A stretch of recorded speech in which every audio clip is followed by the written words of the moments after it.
அதுக்கு ஏதாவது பதில் வரணும்ல. பிஜேபி காரங்க லெட்டர் போட்டுருக்காங்க, திருமுருகனை கூப்பிடக்கூடாது, கோவை ராமகிருஷ்ணனை கூப்பிடக்கூடாது, குடியரசு கூப்பிடக்கூடாதுன்னா அதை ஏத்துக்கிட்டீங்க. நாங்க என்ன பண்ண முடியாது? எங்களை ஏன் கூப்பிடல நீங்க தான் சொல்லணும். பரந்தூர் திட்டம் இருக்குது, என்னைக்கா கூப்பிட்டு கேட்டிருப்பீங்களா? விவாதத்தை கூப்பிட்டுருப்பீங்களா? என் கருத்து கேட்டிருப்பீங்களா? அது நாங்க என்னங்க பண்ண முடியும்? நாங்க எப்பவும் போல வருஷத்துக்கு கிட்டத்தட்ட 250 இருந்து 300 கூட்டங்கள், போராட்டங்கள், ஆர்ப்பாட்டங்கள்ல இருக்கிறோம். இதே பத்திரிகையாளர் சந்திப்புல கடந்த 20 நாட்கள்ல 6-7 பத்திரிகையாளர் சந்திப்பு நாங்க வந்திருக்கிறோம். நாங்க என்ன செய்ய முடியும் இதுக்கு மேல? நாங்க வந்து பத்திரிகை ஆஃபீஸ் வாசல்ல தான் உட்காரோம். சார், இப்போ போராட்ட காலம் சொன்னீங்க, ரயில்வே தொடர்பாக பண்ணிருக்கேன்னு சொல்லிட்டீங்க. நாங்க இப்போ கேள்வி முன்வச்சது வந்து நான் தீகாவை நோக்கி தான் முன்வச்சேன். இப்போ நீங்க இனாம் தொடர்பாக இந்து சமய அறநிலையத்துறை இதை எடுத்தோம். நான் பார்த்த வரைக்குமே நீங்க ஓரளவு பேசி இருக்கிறீங்க.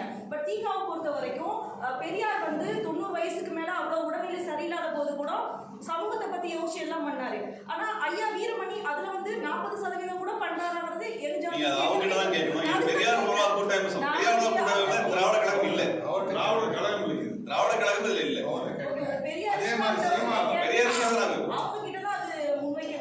அதே மாதிரி சீமானுடைய நேர்காணல்லையும் யூசிஜி கொண்டு வந்திருக்க திட்டங்களை பற்றி கேளுங்க. அவர் அந்த அவங்க கொண்டு வரக்கூடிய தமிழுக்கு இல்லாம சமஸ்கிருதத்துக்கு நிதி அதிகமாக ஒதுக்குறாங்க, தமிழை புறக்கணிக்கிறாங்க.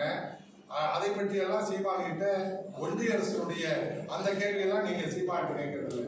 ஏன்னா அவருக்கு ஒன்றிய அரசுக்கு ஆதரவாக கிடையாது.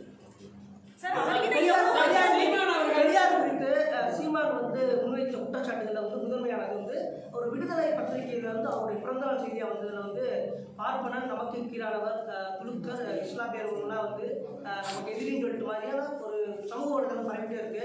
உங்க சைட்ல இருந்து இது வரைக்கும் எந்த விதமான ஒரு மறுப்போ விளக்கமோ இது வரைக்கும் மொத்தமாவே ஒண்ணு விடுதலை பக்கத்தை எடுத்து கொடுக்க சொல்லுங்க. அதான் சொல்றேன், நேரடியா விவாதத்துக்கு வந்தாங்கன்னா கொடுக்கலாம். இப்ப அதுல ஒரு சொல்றாரு, எதை திருத்தி எது வந்து ஆதாரம் சொல்லி பரப்புறான்னு சொல்லிடுறேன். இந்து மதத்துல தாய்மாவன் மகளை திருமணம், அதாவது தாய்மாவன் மகளை திருமணம் பண்றது, அது அக்கா மகளை திருமணம் பண்றது ஒரு முறை இருக்குது. இஸ்லாத்துல வந்து சித்தப்பா மகளை திருமணம் பண்ணிக்கலான்ற முறை இருக்குது. ஒவ்வொரு ஊர்லயும் ஒவ்வொரு விதமான முறைகளை வைத்து திருமண முறை என்று வருகிறது. எங்கும் ஒரே விதமான முறைகள் எல்லாம் இருக்கிறது இல்ல.